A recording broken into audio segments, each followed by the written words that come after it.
Okay. All right, let's see. So next, let's do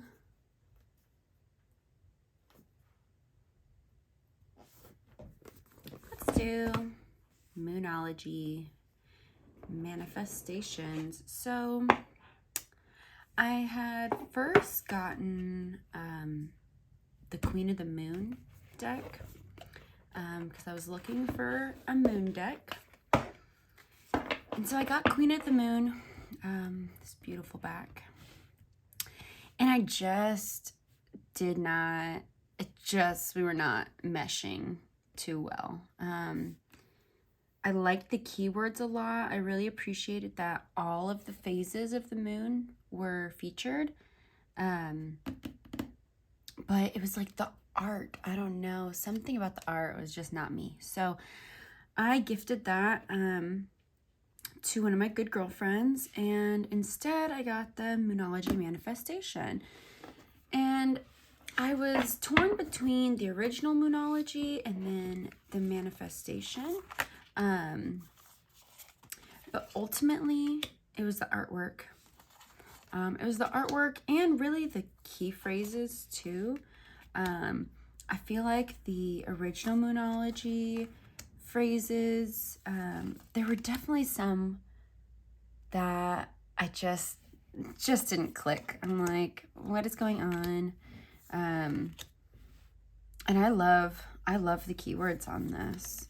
I do wish that it included like crescent, and like I don't think crescent is a part of it. No, it's like new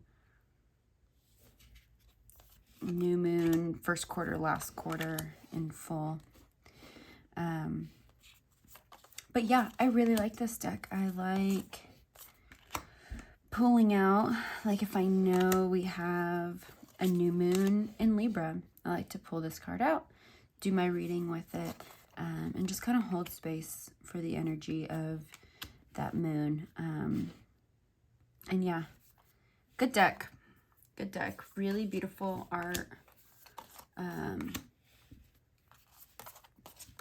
cardstock is nice too. Has a nice texture to it. So I feel like so far this is a good option for me as a moon deck. So that is the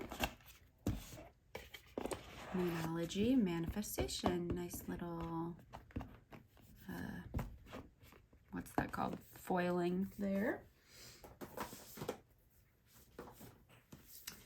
And then we have the Sacred Self-Care. So I don't use this deck a whole lot. But I got it for when I do need like to focus on self-care, which, you know, everyone needs to hold space for that. But like most of my self-care, I feel like is me spending time with my decks. I kind of use that as an opportunity for self-care, for reflection, for introspection. But the keywords on these are great. Like, I love the art, very colorful. I definitely don't use this really as like divination. It's more like pull a card and see if I can make space for that in my day. Or, you know, pull a card and just reflect on it and, you know, just tap into the energy of the activity that it gives you. But yeah, it's this really sweet little deck. Again, this is not something that I use all the time. But I'm happy to have it for when I need to.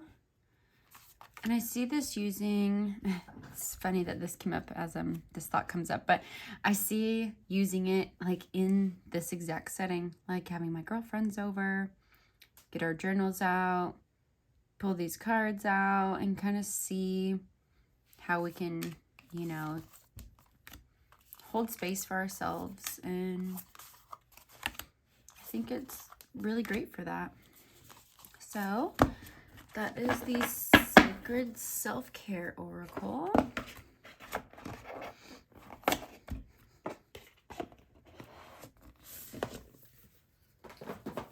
We're just moving along, aren't we?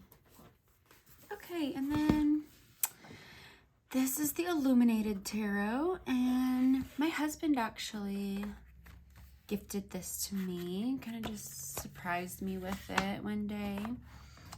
It did have a ribbon, but my son ripped it out of there, so no longer. And this is a really interesting little deck. Looks like little playing cards. And it actually even says on here like 53 cards for divination and gameplay. So they're meant to be used like as game cards, but also as tarot. And so the like there is a full card, but besides that, it's like you have the Two of Hearts, but it's also Temperance, right? Like the Four of Spades, but it's also Death. And so they kind of have like that's obviously the Four of Wands and the Seven of Cups and Ten of Wands, the World. Pretty sure that that's like the Page of, I guess, Pentacles. But a really interesting little deck, and I really love the artwork on this. This isn't a deck that I reach for very often, honestly, because while I do get like intuitive hits from it, the system isn't like abundantly clear to me. So I have this as a deck that I plan to like work with and learn. So like this is like the High Priestess, but also the Two of Pentacles. You see how it's like a little blend of things going on. I'm pretty sure this is like the Eight of Swords, but also Justice, I'm pretty sure. So it's fun. I love the art on it, but it's not a deck that I'm super familiar with. So in this next year, and that's the full right there. But in this next year, I do plan on working with it a little closer and spending time with it, and kind of just figuring out like where it fits in my practice. I don't see myself ever getting rid of it because, again, my husband gifted it to me, and it was just really thoughtful and sweet. He's definitely not into like the magic. He does play Magic the Gathering, so he gets the deck collecting aspect of it. But definitely not a tarot guy, but he loves it for me, so really sweet. And this one is really special to me for that reason. Okay, let's see. We have the Tarot of the Divine. I love this deck. This deck for me is like, I feel like it really taps into like creativity as well as confidence. Like, that's just what the two words that come to mind. It's a great general reader. I love the backs. The cardstock is so good. It's like a linen finish. And I love this deck. I love shuffling this deck. I love the artwork. Yoshitani used to be a Disney illustrator, and so these characters are very like Disney-esque. Like I can definitely tell that that's something that was in her portfolio. But I love it. I love the colors. I love that each card is tied to like a myth or folklore or deities, fairy tales from all around the world. And so I love that it's just kind of like an amalgamation of so many different cultures, so many different peoples. And I think she does a really great job at bridging the story. I love the strength with that little like crocodile lion. So cute. It's just a great story at like really representing storytelling from all over the world. And I love that High Priestess. And a lot of these cards, I can definitely, I'm like instantly can see it and be like, oh, like White Buffalo Woman, you know, Our Lady Guadalupe. There's like plenty that I can like instantly recognize, you know, like Beauty and the Beast, Ra, Jack and the Beanstalk. But more so there's stories and myths and folklore that I don't know about. And so it really expands your understanding of the card, having these stories that you can tie to. This is one of my all-time favorite Queen of Cups. I love her so much. Yeah, great deck. Really great deck. I reach for this deck pretty often because it's just such a clear reader for me. Yeah, I love this deck. And I'm pretty sure it's like always on sale on Amazon for like $17.99. Like, get out of here. For that price and the quality in these cards and the quality of the readings that you get from them, I mean, you really can't beat it. So that's Tarot of the Divine by Yoshi Yashitani. Okay, this one I actually just got a couple days ago from my sister-in-law. We were doing like a favorites things white elephant.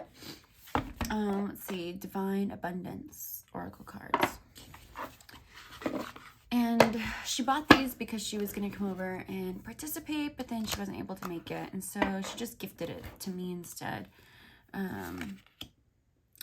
So this is really new. I've literally only like flipped through it once before, but it is in my collection, so I am adding it. The art is really beautiful. And then you get like a keyword and then like a little quote or just like a little phrase at the bottom.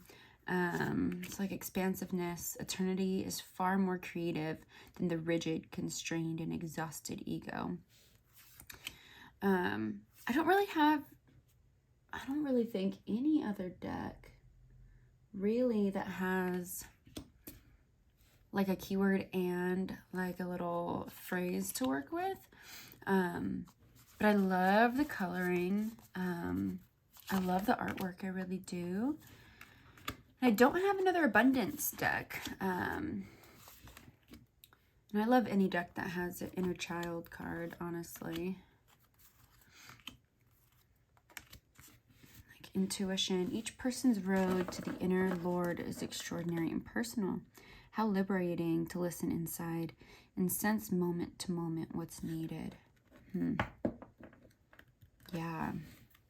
I don't know about like all that Lord talk, like dear Lord.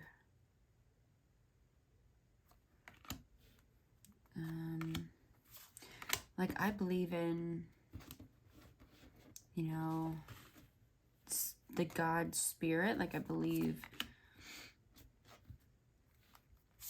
but like I identify that energy with just spirit or source.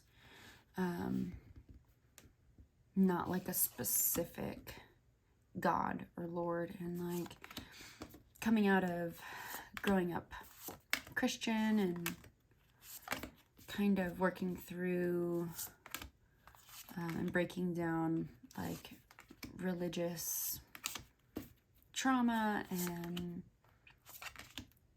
just that whole construct. I don't really resonate with Lord and God being used. It looks like divine is coming up in source, I'm seeing. So yeah, I'm not saying this is, I think there's some room to work with this. We'll test it out, but again, I like the keywords and I really like the art. So that's nice. And sometimes it's nice to get decks that you maybe wouldn't typically buy for yourself and see if there's some value there. Because I feel like I'm pretty like picky about what decks I want to bring in. And if there is a deck that I find myself attracted to, God, I like study and watch all the unboxings. And yeah, so it's nice to kind of be surprised by something and see how it works. Okay, this is the Guardian of the Night Tarot, and one of my all-time favorites, honestly. I got this nice, chunky little guidebook with that too, and I love MJ's writing. So I got this deck as like my shadow work deck. I didn't want anything too dark. Like I was looking at like the Deviant Moon, and not to say that I will never own the Deviant Moon, because I've actually been a little bit more interested in it more recently, but it's very dark and it's very like shadow, and I wanted something in that realm, but not, not dark. And so I decided to go with this deck because I was already drawn to it. And then it just kind of made sense because it's like nighttime animals. And so these are the most gorgeous backs. I love that big moon and bees, like super cute. It's a thick one. It is thick. And with that like almost rose petally kind of finish, the cards get a little, like, look, my hands, these like oracle size decks are like, they push the limits of what my hands can do. But yeah, not too bad. Sometimes I feel like they're a little sticky, but really not too bad. But it's a big deck. She's chunky. But oh, this artwork. Like, and I love animals. I am vegan, and animals just hold such a special place in my heart. I've always felt really connected to animals and animal spirits, and I feel like this deck really just puts you right in there with them. Like, I love this artwork. I really do. It's like digitally rendered, kind of has this like haziness, kind of like this soft, like airbrushed, I don't know. It's so good. So good. This thing reads me, like, reads me. I love it. I really love it. It is so beautiful.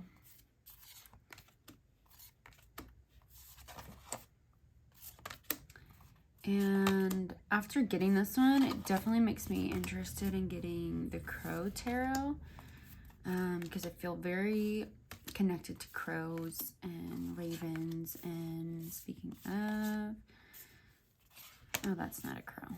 Looks like one though. I love this Queen of Pentacles. So sweet. I just get like lost in these cards, honestly. So definitely one of my favorites. And again, I do use it more as like a shadow working deck, but I use it for general reads too, and it's great. So Guardian of the Night, and then I'll actually keep it out because you know, I mentioned that I use this for shadow working, and I pair this, which I will show you eventually, but I pair this with the Wisdom of the Shadow Oracle. Oh my gosh.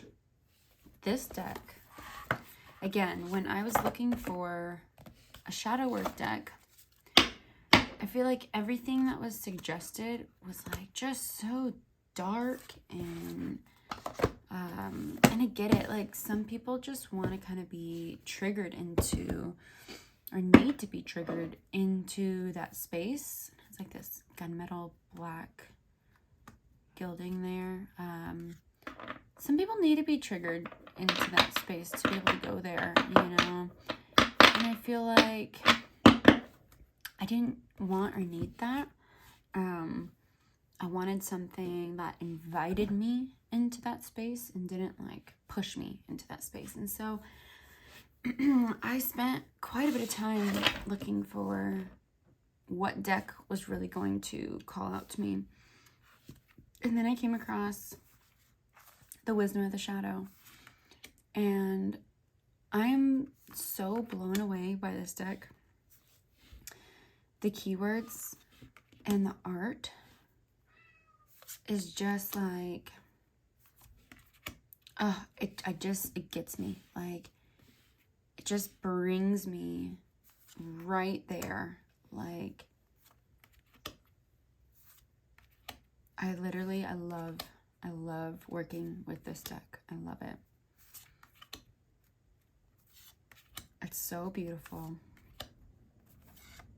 And the keywords, I mean, to be honest, I needed a deck that had, let's see if it comes up. I needed a deck that had, shame in there. When I saw this card, I was like, yeah, I need this. And there's another one. Oh, the Expectations, this card. It is so, so powerful. And the guidebook is astonishing. Each card has, so it has like a little, it has the name of the art. Then it has like a little quote. Then it kind of gives you almost like keywords, little key phrases. And you have your write-up. And then each one has these contemplations. And so like with courage, am I willing to sacrifice what I want due to feelings of fear? Am I willing to make courageous moves for what I desire? When I felt most courageous, what was different then? And then it gives you a ritual.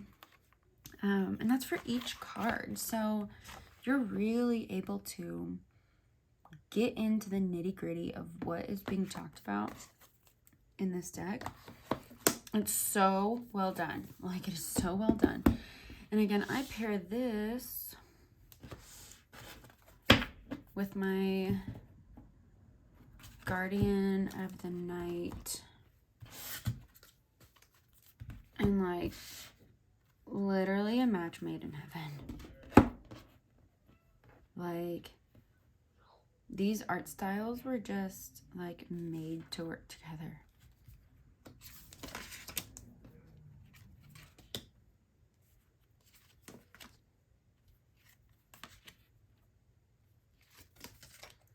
Like the colors, the strokiness.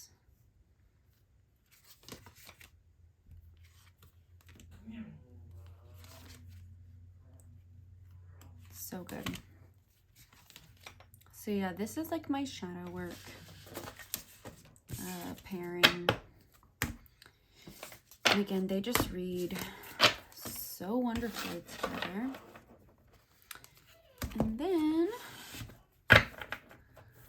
So yeah, so after I got Wisdom of the Shadow, and once I saw it paired with Guardian of the Night, I was like, okay, now I need the second deck of Wisdom of the Divine. So same creators as Wisdom of the Shadow. This is Wisdom of the Divine Feminine. And yeah, they killed it with this one too. Like, these ladies know what they're doing. And this is by Jenny Han and Jessica Ricchetti.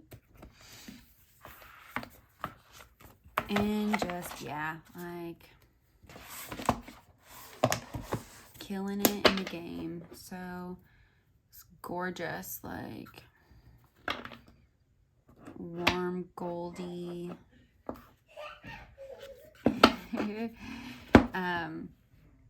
And yeah, I love this deck too. So I've only had this one for a couple weeks now, but I've already really enjoyed working with it.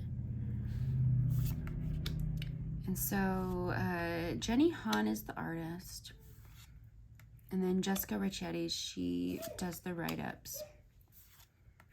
And it's seriously like a match made in heaven, these two.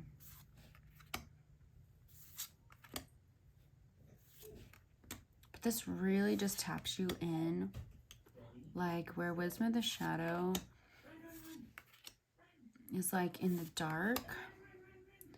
This is like what's in the light. And oh, I love it. I love it. And I feel like there's just so many uses for this. And I really enjoy using them together.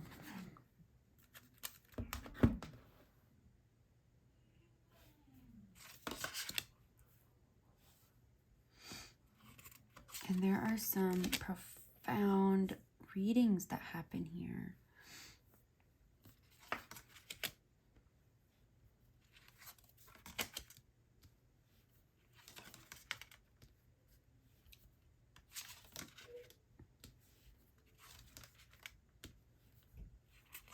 Like, it really trips me out sometimes where I'm like, oh my God, how are these just lining up like this, you know?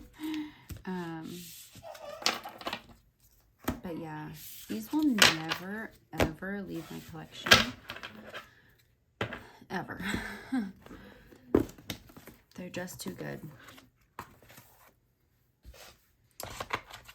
So yeah, so Wisdom of the Shadow and then Wisdom of the Divine Feminine.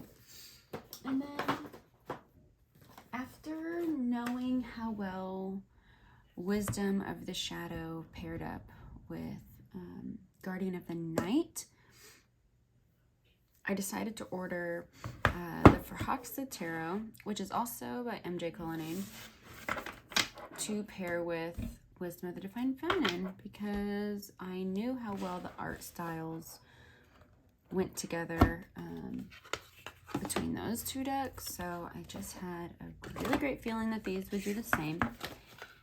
And I think I'm right about that, because yeah, it's pretty powerful too. So I like to use these together as a pair to tap into like my divine power, like path working and just like my magic within, you know. And so yeah, this is the Forhaxa. These gorgeous backs. And this is like my fairy deck of my dreams. It's a very feminine deck. I don't think there's a single masculine figure within this entire deck. But you have mermaids and fairies and dragons are featured, and oh, I love it. I love this Empress. But it's just so, like, I feel like it just really grabs you and pulls you in this fantastical world. I'm not gonna lie, there are a handful of their faces that I'm like, oh, just don't even look. That just kind of give me the creeps. But overall, like the overall feeling of this deck is so good. I love it. I really do. Let me see if one will come up where I'm like, yeah, that is not for me. Yeah, not really. These are all pretty tame. Like, I know there's one in particular. I just can't think of what the card is. Because again, I haven't had this for very long. Just about a week or two now. But again, I already really do enjoy it. And I'll show you just how well MJ's and Jenny Han's art really work together. Oh, let me cut this because we looked at all of these.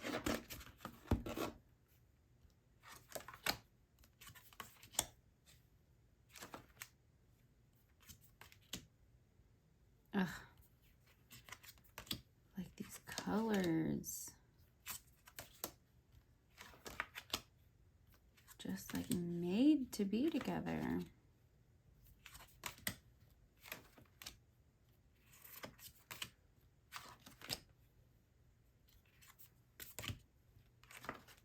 Yeah, I love these. I really do. So good. Okay, so that is Wisdom of the Divine Feminine and Forhaxa. Get in there. There you are. And yeah, these are like the two newest decks to my collection right now.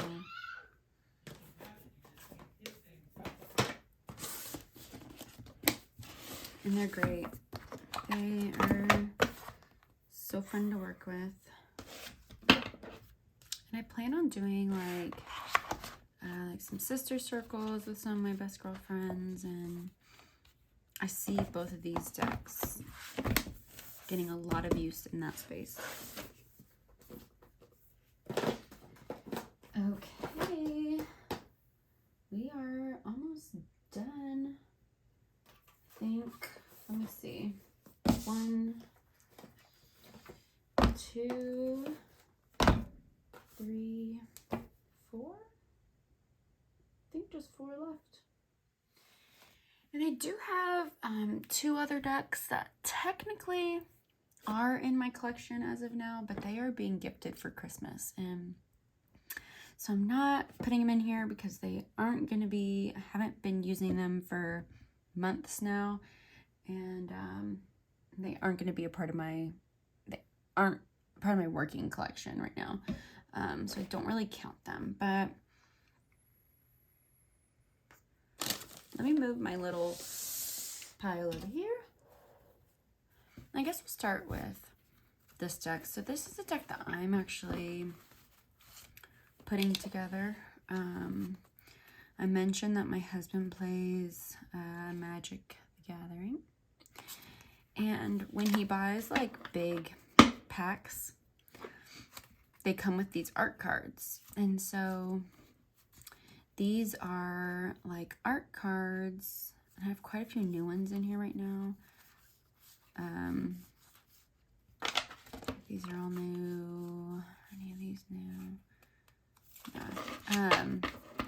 And so what I've been doing is like, I'll just take whatever intuitive hit that I'm getting off of this card, and then I'm adding it to the back. And so giving myself some keywords, and then if they have like a correlation to tarot for me, then I will put that on here as well. So my hope is to have a full tarot deck out of these cards. But I probably maybe have like a fifth of a deck out of these that work as tarot to me. But so these are just various artists. They're like all different, but yeah, I've just put little keywords on the back of these, and I actually really appreciate the messages that I have gotten out of these. Like, that is so Ace of Cups, right? Yeah, is that what I have? Yeah. This is a newer one. Yeah. So this has been fun because it just is a really good, like, that's totally the moon, right? And again, some of these are new, but like that's going to be the Ace of Swords, the Magician, that's the World, maybe the Sun. I don't know yet. I love this one. I'm thinking maybe like High Priestess. We'll see. Like this gives me like Queen of Pentacles vibes. I think I'm gonna use this as my Fool, this little fairy stepping through the portal with like a little bird. I see this as the Chariot.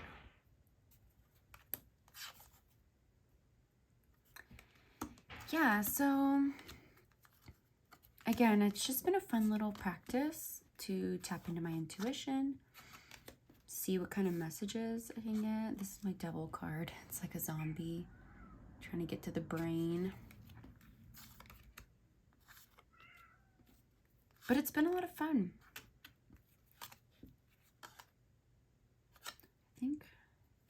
I think I have this as my Fool right now, which is also a good Fool.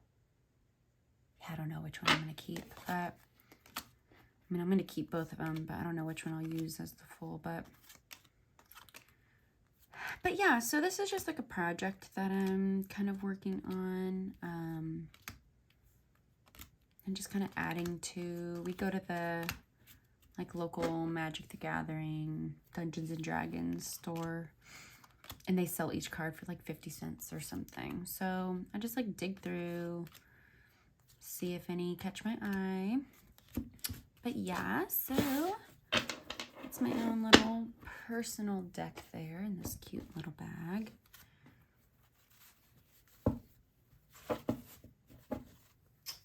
Okay. And then I had to get the Prism Oracle. This was another deck that like I saw other people using. I saw on Amazon for a long time.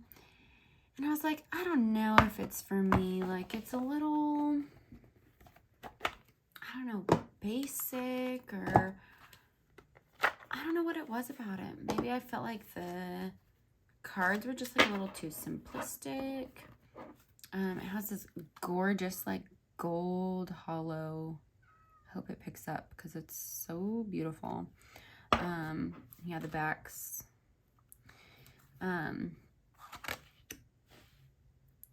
But I felt like maybe it's like a little basic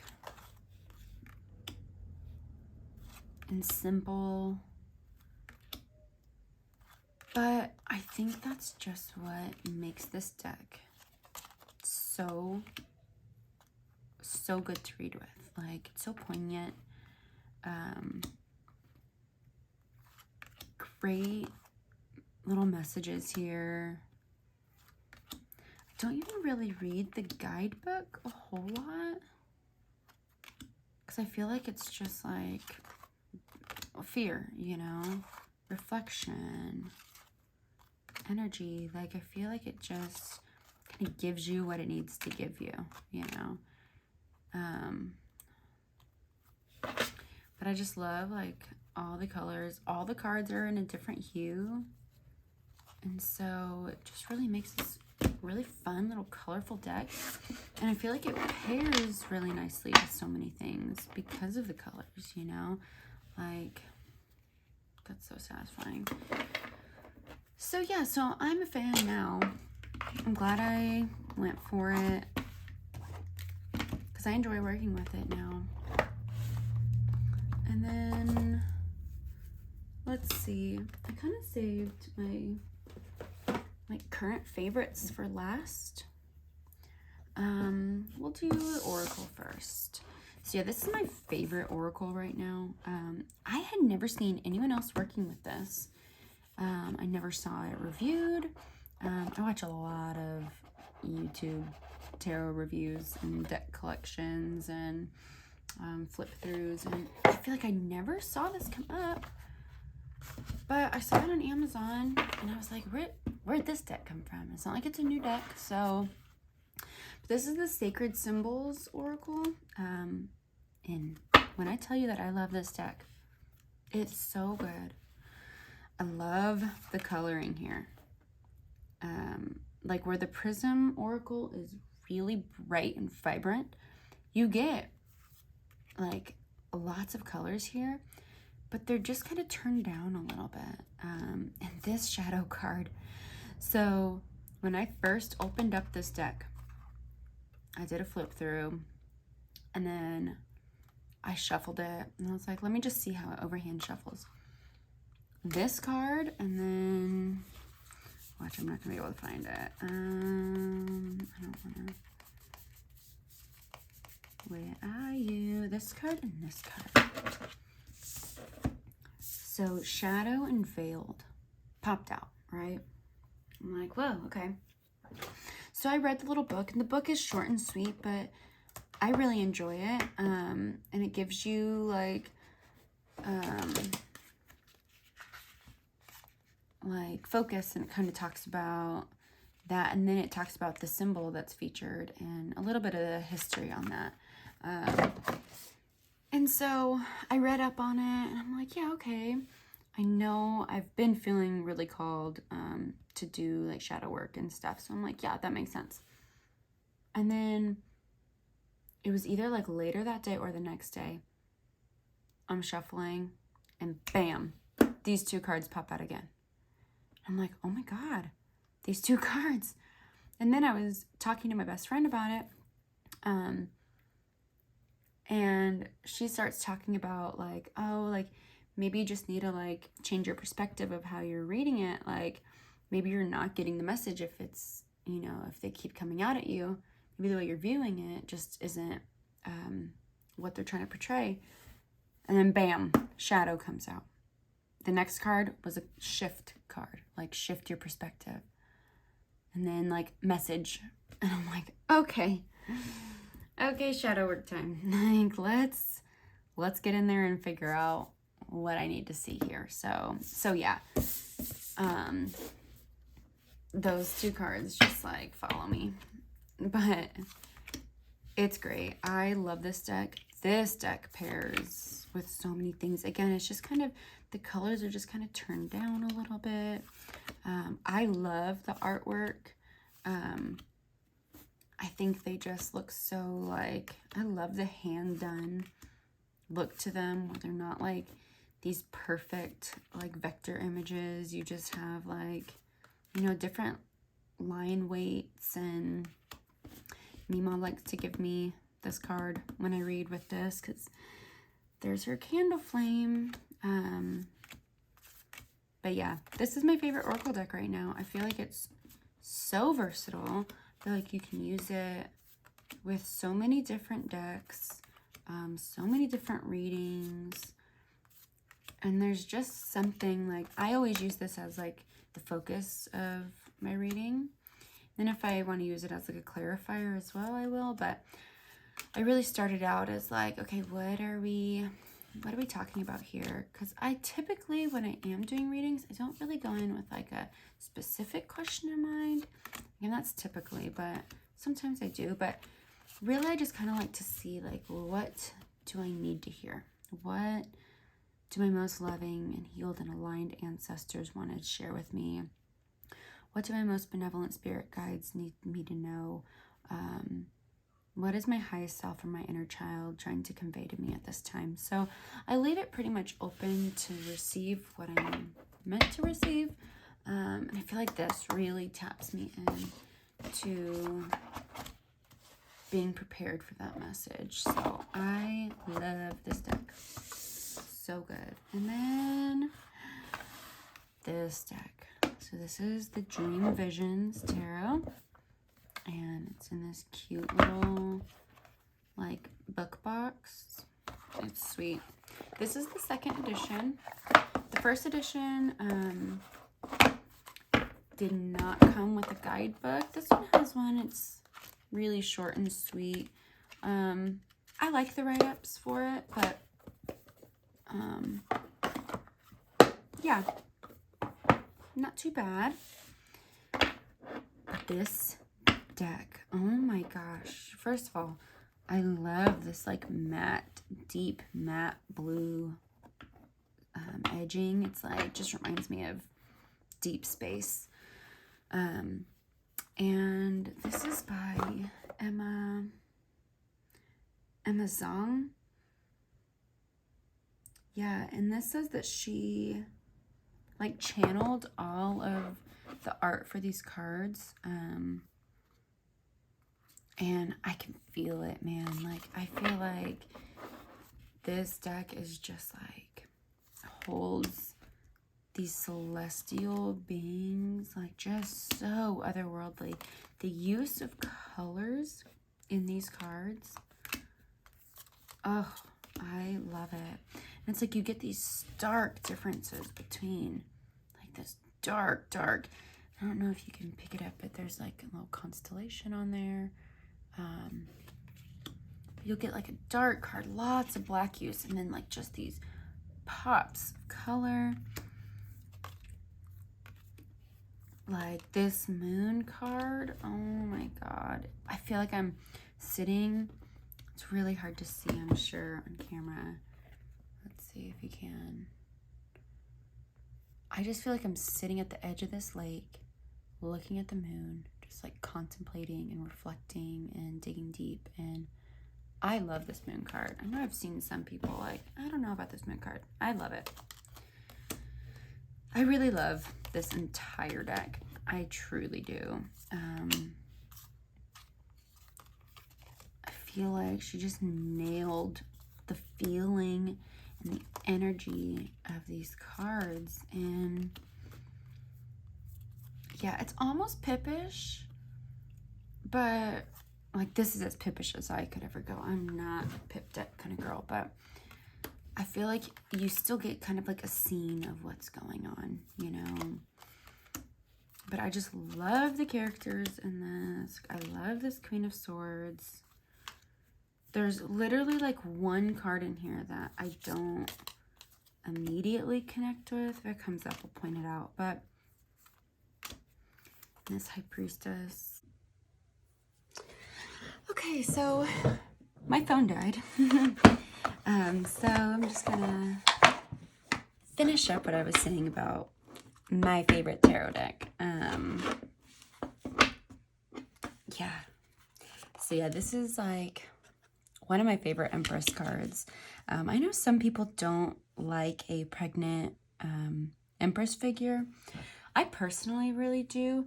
I had a baby, my first child, 16 months ago. So I actually see myself even more in a pregnant figured Empress, but you know, to each their own. But yeah, this deck is just so expansive. It just, I love it. I don't know, I should have like a tally of how many times I say that about this deck in this video, but it's true. I love it. I love it. I love it. So intuitive. I get like immediate messages in using this. It's so good. And yeah, I mean, I have one more deck coming in January. I think it's going to get here, which it's the Tarot of Oneness. I love this strength. And I can see it being like one of my favorite decks also. I really see myself gravitating towards this deck and the Tarot of Oneness as like my top picks, because I think they're just so different, where this is so expansive and it really takes you out of this world into like the ether, and where Tarot of Oneness I feel like really grounds you onto this planet and into the moment. And so I feel like the duality there is going to be really great in my practice. But this for sure is like the deck that I reach for. Definitely my go-to. I just love it. I do. What, that's probably like 105 times of me saying that I love this deck. But yeah, it's so good, so beautiful, so well done. My favorite deck. So that's it. That is my full collection as of now. That would be from what, like May 2020 to now December May 2022 to December 2022. And I have about like 25 decks, I think. And so I made the deal with my husband that after I bought Forhaxa Tarot of Oneness and Wisdom of the Divine Feminine, I was like, okay, look, I'm not going to buy any more decks until my birthday in June 1st. I did leave myself a little bit of wiggle room, saying, you know, unless there's some extreme extenuating circumstances and I find something that I just have to have.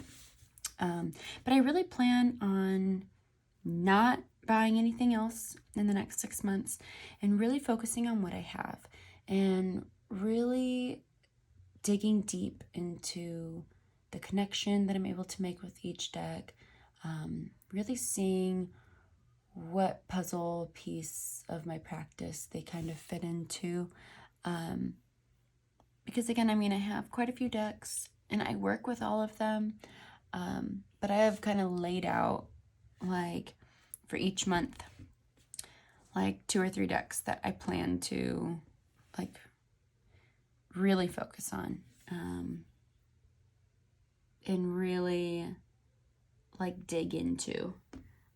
So I'm actually really looking forward to that process and seeing where I might have holes in my collection, seeing what fits, what I really resonate with. And, you know, again, I plan to do this in June again, and kind of see what it looks like then, although I probably won't be, you know, there won't be too many new decks coming in by that time, because I'm not supposed to be buying any. But Christmas is like next week and my list is pretty much all decks. So if I have it my way, I'll get like 5 or 10 more decks. So who knows? By the time I make a video in June about my collection, I might have a decent amount to add. But, you know, maybe after working with my decks more closely and intimately, I might be losing a couple decks. So you never know. But yeah, that was my collection so far, and I can't wait to see how it evolves. Bye.